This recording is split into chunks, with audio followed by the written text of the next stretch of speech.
The moment of realization, German POWs at Willow Run. April 12, 1944. Ypsilanti, Michigan. A cold spring wind sweeps across the endless concrete of the Ford Willow Run plant. The sound is not of war, but of war's creation, the deep mechanical heartbeat of thousands of machines pounding, grinding, and roaring in perfect rhythm.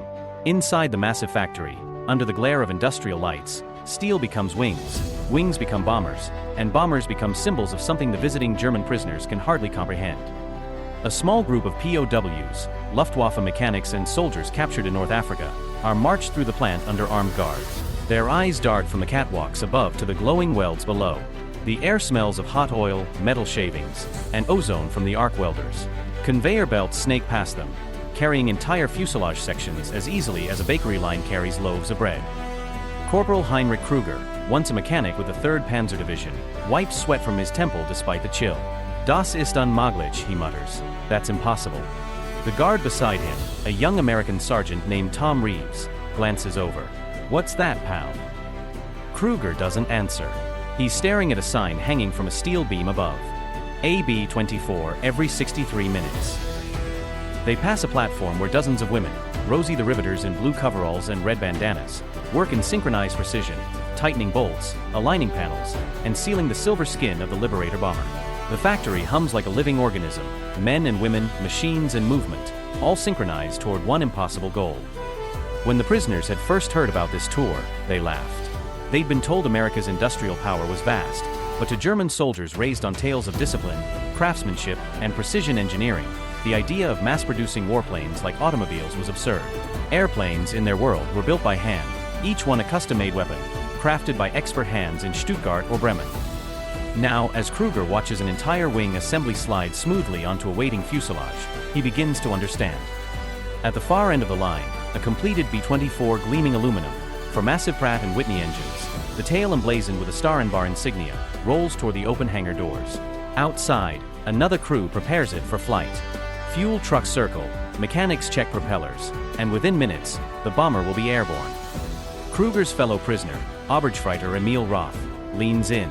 They build one of these every hour, he whispers. The guard nods. Yep. Every 63 minutes. Roth shakes his head. In Germany, it takes a week to build one. Reeves smiles, almost sheepishly.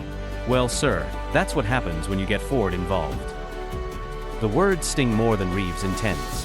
For Kruger, who spent his life believing in German industrial supremacy, the realization cuts deep. This factory is not a place, it's a revelation. He can feel it in his gut.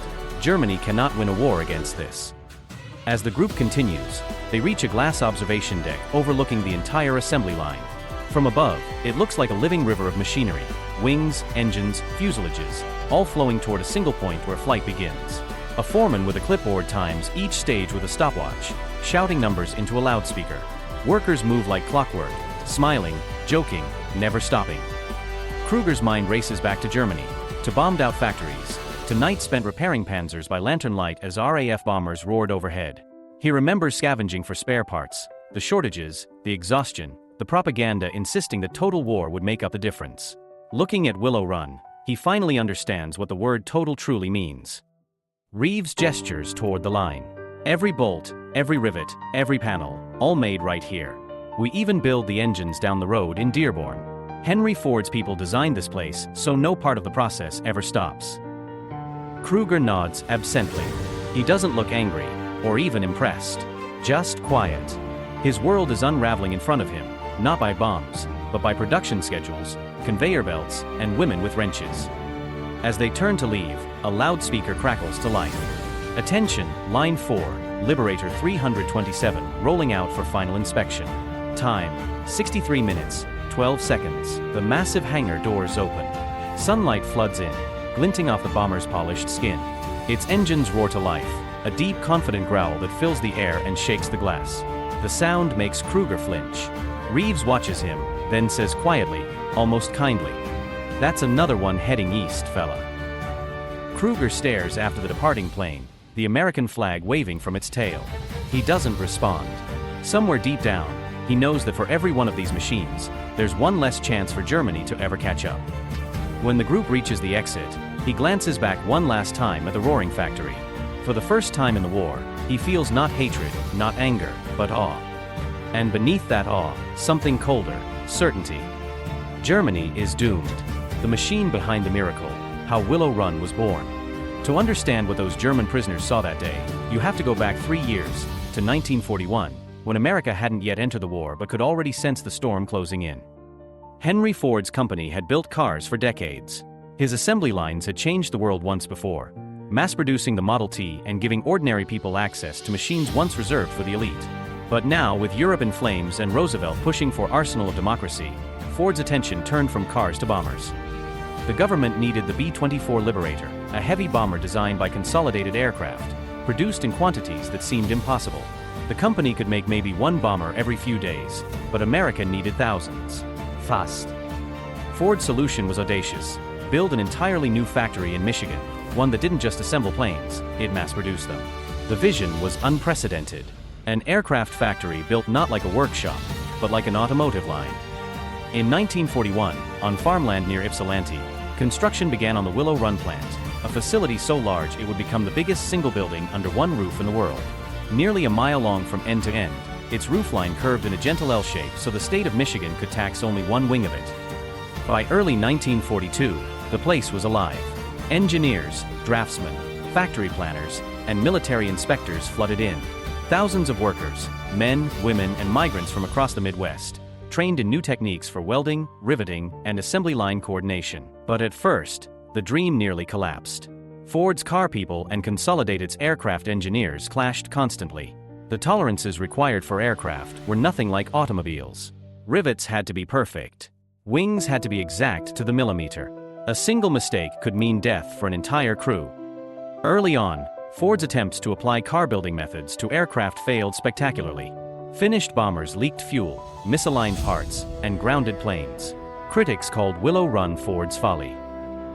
Yet, in true Ford fashion, the company refused to give up. Charles Sorensen, one of Ford's top production masterminds, known as Cast Iron Charlie, worked night after night redesigning the process. He studied every step of the B-24's assembly, from raw aluminum to the final test flight, and reorganized it like a symphony.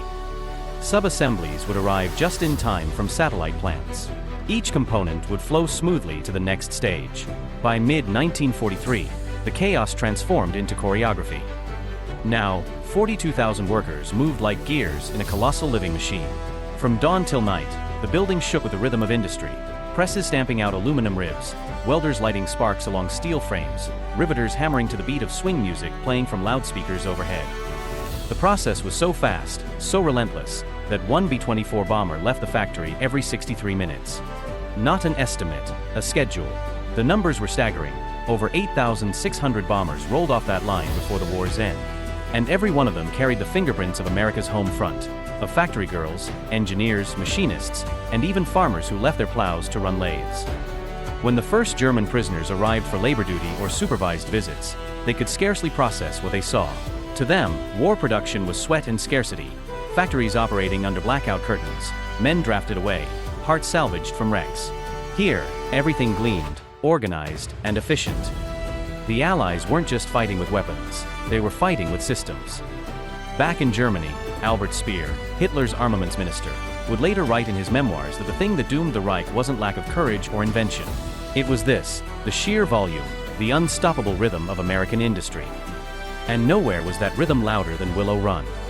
In the summer of 1944, when the POW group led by Sergeant Reeves walked through those doors, Willow Run was operating at full tilt, 24 hours a day, 3 shifts, 7 days a week. Workers nicknamed it the city that never sleeps. One of them, a young woman named Louise Hendricks, would later recall, "You didn't think about it as just a job. You knew every bolt you tightened was one step closer to ending the war." As she spoke, engines thundered on test stands outside, ready to lift another Liberator skyward. Every 63 minutes, another roar would echo across the Michigan plains. For the German prisoners standing in that noise, the sound wasn't just impressive, it was terrifying. The assembly line of victory, inside the heart of Willow Run. By late 1944, the Ford Willow Run plant had become a world unto itself, a city of metal and motion. From the moment a worker stepped through the gates, the senses were overwhelmed. The hiss of pneumatic tools, the sharp tang of oil and aluminum dust, the constant rumble of machinery that never truly stopped. Even the air seemed to vibrate with purpose. At the plant's entrance, signs hung from steel rafters reminding everyone of their mission. The faster you build them, the faster they fly, the faster they'll come home. Every worker knew what that meant. Each rivet was more than metal. It was a promise to brothers, sons, and husbands fighting halfway around the world. Rows of bright yellow overhead cranes carried fuselage sections across the ceiling like steel whales gliding through a mechanical ocean. Along the main line, women in denim overalls leaned over massive aluminum skins, pressing rivets into place in rhythmic bursts. Pop, pop, pop. The sound echoed down the length of the hall, a heartbeat of victory. Charles Sorensen, the production genius who turned Ford's dream into a working miracle, often walked the catwalks with a stopwatch and clipboard. He'd stop beside workers, nodding silently, watching the clock as sections rolled by below. The tempo of the line was everything. If one station fell behind, the rhythm broke, and Sorensen could not tolerate broken rhythm. Beneath the roar of the factory, jazz music played softly from ceiling speakers. Benny Goodman, Glenn Miller, Duke Ellington. It kept the mood alive, the pace steady, and reminded the workers of what they were protecting, the American way of life, free and musical and loud. In one corner of the assembly line, a young woman named Alice Monroe fastened a stabilizer panel into place. Her fingers were raw from hours of work, but her pace never slowed. Her fiancé, a navigator aboard a B-24, was flying missions over Italy. She didn't know which plane he'd fly next, maybe even one that came off this very line. 2 stations down, an older man named Frank Rossi guided apprentices on how to attach the twin bomb bay doors. No gaps, he barked. These things gotta open smooth at 20,000 feet, or it's all for nothing. He wasn't military, he'd never been overseas, but everyone in that factory carried a quiet soldier's pride. The workers weren't just employees, they were part of something far bigger than themselves. They belonged to the rhythm. And every 63 minutes, that rhythm reached its crescendo. When a bomber reached the end of the line, the floor supervisor would hit a red button, signaling rollout. The factory's great hangar doors would slide open, flooding the interior with sunlight and cold air. Outside, a test crew waited beside the runway. Mechanics fueled the engines, checked propellers, and cleared the area. Then came the roar, a deep chest-thumping rumble as 4 Pratt & Whitney R1830 engines came alive. The ground shook. Workers paused for just a second to watch their creation come to life. The aircraft taxied forward, sunlight flashing off its wings, and rose into the clear Michigan sky. For the German POWs standing on the observation deck that day, it was a sight they'd never forget. To them, bombers were rare, fragile things. In Germany, a single B-24 equivalent required the work of hundreds of craftsmen over weeks. Seeing one emerge from a conveyor line every hour seemed like sorcery. They leaned against the railing, staring down at the human tide below, tens of thousands of civilians building war machines with the calm efficiency of a bakery turning out loaves. Heinrich Kruger's eyes followed the departing bomber as it climbed higher, sunlight glinting off its nose.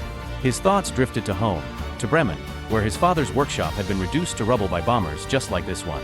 He told himself Germany could rebuild, that the Reich could outlast the raids. But here, standing in the roar and rhythm of Willow Run, that belief was collapsing. This was no propaganda. This was proof. He turned to Sergeant Reeves beside him. "How many of these do you make each day?" he asked, his English hesitant. Reeves thought for a second. "About 24, he said. "Give or take." Kruger stared at him, then back at the endless river of production. His lips parted slightly, but no words came. For the first time, he understood what industrial war really meant. It wasn't just soldiers and tanks and courage. It was this: organization, scale, speed. The transformation of a nation's spirit into steel and wings. As the group prepared to leave, Reeves looked down the line one last time. "You know," he said almost proudly, "every one of these planes means fewer boys dying overseas." Kruger didn't answer. He didn't have to. The expression on his face, the awe mixed with quiet dread, said it all. The bombers would keep rolling out. And the war, inevitably, would roll on with them. Power in numbers, when industry became a weapon. By the winter of 1944, Willow Run was not just a factory. It was a symbol of what industrial democracy could do when pushed to the edge of human capacity. It wasn't merely about machines, or even bombers. It was about scale, about rhythm, about the transformation of chaos into precision. The statistics alone were enough to stagger the imagination. 42,000 workers, 4 million square feet of floor space, a single mile of assembly line that could swallow entire freight trains. Within those walls, more aluminum and steel passed through every week than some entire Axis nations could produce in a month. But the secret wasn't just size, it was coordination. Each B-24 that rolled out of Willow Run was made of over 1.5 million parts. Each of those parts had a supplier, a transport schedule, a worker assigned to it. Every bolt, wire, and panel had to arrive at the right place at the right time. And somehow, against every logistical nightmare imaginable, it did. In 1 week, trains arrived from Pennsylvania loaded with raw aluminum. By the next, that same metal soared through the clouds above Europe. It was a logistical ballet, and Ford's engineers were the choreographers. Meanwhile, in Germany, the same process was disintegrating. Allied bombers had shredded transport networks, crippled fuel supplies, and turned factories into smoldering skeletons. Workers struggled to find materials, tools, even food. Every hour Willow Run produced another bomber. German factories lost one more to Allied bombs. Albert Speer, Hitler's Minister of Armaments, understood the implications long before most. In his post-war testimony at Nuremberg, he would recall a chilling realization. When I saw photographs of American factories, their scale, their order, I knew we were finished. No courage, no fanaticism, no new weapon could close that gap. Back at Willow Run, that realization played out in the open. The plant was running 3 full shifts, night, day, and swing. Spotlights turned the factory into daylight even at midnight. Cafeterias ran around the clock. Mechanics and riveters moved like a second army, armed with wrenches and grease guns instead of rifles.